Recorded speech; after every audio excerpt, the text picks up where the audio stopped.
দক্ষিণ ত্রিপুরার সাব্রুম মহকুমায় মঙ্গলবার কমিশনিংয়ের দ্বিতীয় পর্ব সম্পন্ন হচ্ছে। ২৭ পূর্ব মোহরিপুর ভুরাতলী এবং ২৮ শিলাচরে মনু বনকুল কেন্দ্রকে ঘিরে এই প্রক্রিয়া পরিচালিত হচ্ছে। একই সঙ্গে নির্বাচনের দায়িত্বে নিযুক্ত কর্মীদের জন্য পোস্টাল ব্যালটের মাধ্যমে ভোট গ্রহণও শুরু হয়েছে। সাব্রুম মহকুমা শাসকের কার্যালয়ে কমিশনিংয়ের কাজ চলছে, যেখানে ভোট গ্রহণের জন্য প্রয়োজনীয় সামগ্রী ও সরঞ্জামগুলি খুঁটিয়ে পরীক্ষা নিরীক্ষা করা হচ্ছে। অন্যদিকে সাব্রুম ইংরেজি মাধ্যম বিদ্যালয়ের কর্মীদের পোস্টাল ব্যালটের ভোট গ্রহণ প্রক্রিয়া সুষ্ঠুভাবে সম্পন্ন হচ্ছে। সমগ্র কার্যক্রমটি রিটার্নিং অফিসার তথা সাব্রুমের মহকুমা শাসক সুমন রক্ষিতের তত্ত্বাবধানে পরিচালিত হচ্ছে।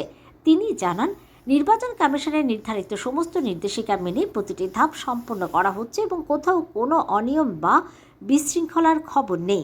প্রশাসনের পক্ষ থেকে জানানো হয়েছে, আসন্ন নির্বাচনকে সামনে রেখে প্রায় সব প্রস্তুতি সম্পন্ন। নির্বাচন প্রক্রিয়ার নিরাপত্তা ও স্বচ্ছতা বজায় রাখতে বিশেষ গুরুত্ব দেওয়া হচ্ছে।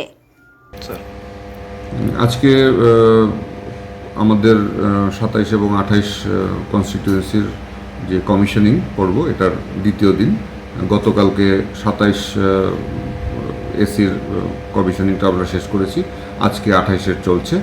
আর পাশাপাশি আমাদের যে এমপ্লয়িদের যে পোস্টাল ব্যালটের ভোট গ্রহণ আজকে চলছে স্থানীয় সাব্রুম ইংলিশ মিডিয়াম স্কুলে। তো এখানে আজকের ২৭ এবং ২৮-এর ক্ষেত্রে দুটোই চলছে এবং আদার কনস্টিটিউয়েন্সি যারা আছে তারাও ভোট দেবেন। টোটাল আমাদের ২৭-২৮ মিলিয়ে ১৮৭ জন এমপ্লয়ি ভোট দেওয়ার কথা, আর আদার কনস্টিটিউয়েন্সির ভোটার হচ্ছে ৭০ জন আজকে ভোট দেওয়ার কথা।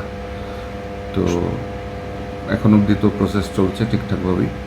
আশা করি আজকে সুন্দরভাবে এই প্রসেসটা আমরা কমপ্লিট করতে পারবো।